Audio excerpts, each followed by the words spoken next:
ৰক্ষা কৰক বচাওক কোন আছে আহকচোন ৰক্ষা কৰক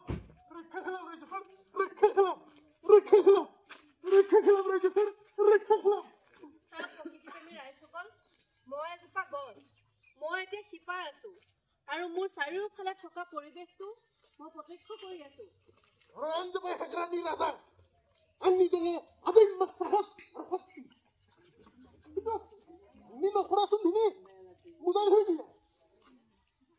ৰক্ষা কৰক কি হৈছে তোমালোকৰ ইয়াত কিহৰ কাৰণে এনেকৈ চিঞৰি আছা তোমালোকে আমাক ধ্বংস কৰি আছা আৰু ক'ব আহিছা আমি চিঞৰি আছো আমি তোমালোকক কি ধ্বংস কৰিলো হে কি কথা ক'ব আহিছা কি ধ্বংস কৰিলো মানে তোমালোকে আমাক গছ কাটিছা পাহাৰ কাটিছা যাৰ ফলত আমি এনেকৈ ৰাস্তাই ঘাটে ওলাই ফুৰিবলগীয়া হৈছে মানুহ আৰু সকলো জীৱ জীয়াই থাকিবলৈ এখন সুন্দৰ আৰু স্বাস্থ্যকৰ পৰিৱেশৰ প্ৰয়োজন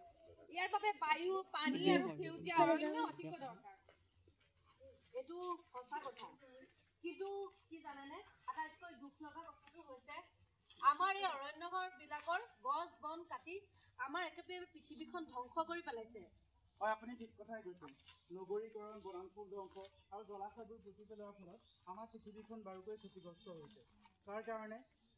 জনসংখ্যা বৃদ্ধি আৰু ঔদ্যোগিকৰণে আমাক বিপথে পৰিচালনা কৰিছে আৰু এই গছ বনসমূহ কাটি পেলোৱাৰ ফলত তাপমাত্ৰা দিনক দিনে বৃদ্ধি পাই আহিছে যাৰ কাৰণে জলবায়ু সঘনাই পৰিৱৰ্তন হৈছে আৰু মেৰু অঞ্চলৰ বৰফবোৰ গলিব ধৰিছে সাগৰৰ স্তৰ বৃদ্ধি পাইছে আৰু তাৰ প্ৰভাৱ পৰিছে উপকূলীয় অঞ্চলত সেইবাবে বছৰি হোৱা বানপানীয়ে আমাৰ জীৱনলৈ দুৰ্যোগ মাতি আহিছে ইয়াৰ বাবে আমি কেনেদৰে কি কৰিব লাগিব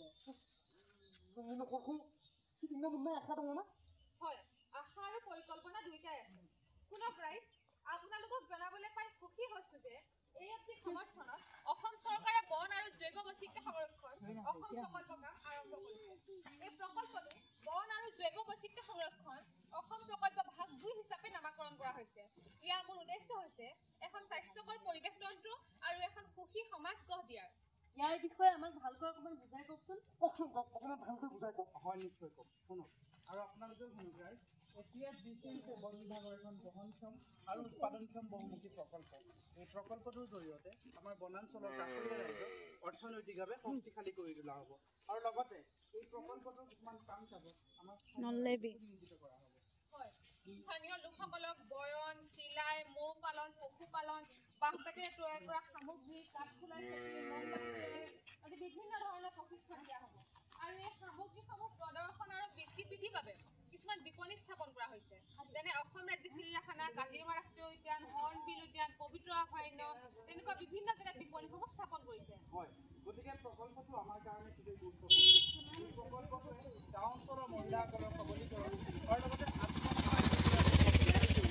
কিছুমান গুৰুত্বপূৰ্ণ আঁচনি লগত লৈ আহিছে আৰু তাতোতকৈ সুখৰ কথা এইটো যে এই প্ৰকল্পটোৱে গছ পুলি ৰোপণ কৰি আৰু বন্য জীৱ জন্তু সংৰক্ষণ কৰি প্ৰকৃতিৰ ভাৰসাম্যতা ৰক্ষাৰ ওপৰতো গুৰুত্ব দি আহিছে ইয়াৰ বাবে আমি বজাৰসমূহৰ লগত স্থাপন কৰিব লাগিব বনাঞ্চল আৰু বজাৰসমূহৰ মাজত যি দূৰত্ব আছে সেয়া আমি নাইকিয়া কৰিব লাগিব কিন্তু এইবোৰ কাম চোৱা চিতা কৰিবলৈ কোনোবা থাকিবনে হয় নিশ্চয় আছে তাৰ কাৰণে বন বিভাগে JFMC আৰু EDC নামৰ দুখন শক্তিশালী সমিতি গঠন কৰিছে আৰু এই প্ৰকল্পটোৰ প্ৰচাৰ আৰু প্ৰসাৰৰ কাৰণে কাম কৰি আছে কিন্তু অকল সিমানেই নহয় আমি সকলো আগুৱাই আহিব লাগিব যাতে বন্যপ্ৰাণী আৰু উদ্ভিদৰ লগতে আমি আমাৰ গাঁওবিলাকৰ আৰ্থ সামাজিক দিশটো উন্নয়ন কৰিব পাৰোঁ হয় এইটোতো খুব ভাল লগা কথা এই কামত অঞ্চলবাসীক একত্ৰিত কৰাটোতো যথেষ্ট প্ৰত্যাহ্বানমূলক কাম হয় অঞ্চলবাসীক একগোট কৰোৱাটো যথেষ্ট ডাঙৰ প্ৰত্যাহ্বানমূলক কাম সেয়েহে বন বিভাগে যুটীয়া বন ব্যৱস্থাপনা সমিতি আৰু পৰিৱেশ উন্নয়ন সমিতিক শক্তিশালী কৰি তুলিছে সুন্দৰ পদক্ষেপ নহয় জানো হয় হয় গতিকে আহক ৰাইজ আমি সকলোৱে এই প্ৰকল্পটোত অংশগ্ৰহণ কৰোঁ আৰু এটা কথা এই প্ৰকল্পটোৱে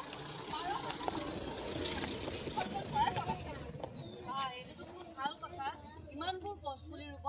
আমি আমাৰ ঘৰবোৰ পুনৰ জীৱিত কৰি তুলিব পাৰিম হয় আৰু আপোনালোকে জানেনে আপোনালোকে ৰোপণ কৰা এটা এটা গছ পুলি আমাৰ প্ৰতীক্ষ হ'ব সেয়েহে আহক আমি সকলোৱে মিলি গছ পুলি ৰোপণ কৰোঁ আৰু গছবোৰ কমি যোৱাৰ পৰা আমি আমাৰ অৰণ্যসমূহ ৰক্ষা কৰোঁ গতিকে আহক ৰাইজ আমি সকলোৱে হাতে হাত ধৰি বনৰ নায়ক আৰু এখন সেউজীয়া পৃথিৱী গঢ়ি তুলিম। আৰু লগতে অসম চৰকাৰৰ বন আৰু জৈৱ বৈচিত্ৰ্য সংৰক্ষণ আমি সকলোৱে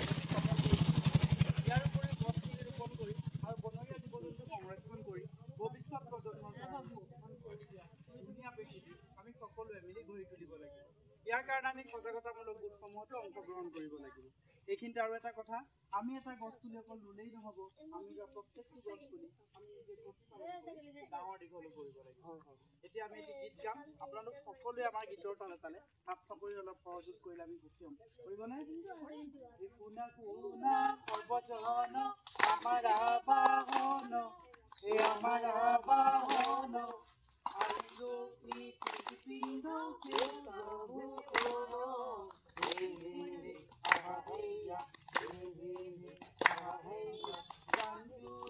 মহাবাহু প্ৰকৃতিয়ে দিলে জীৱন জলধাৰা উপচি পৰিলে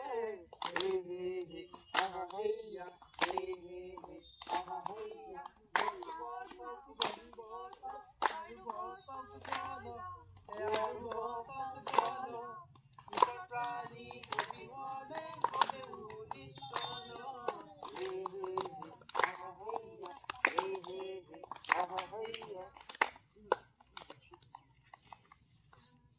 গতিকে আহক ৰাইজ আমি সকলোৱে মিলি এখন স্বাস্থ্যকৰ পৰিৱেশ তন্ত্ৰ আৰু এখন সুখী সমাজ গঢ়ি তুলিম। জয় জুবিন দা।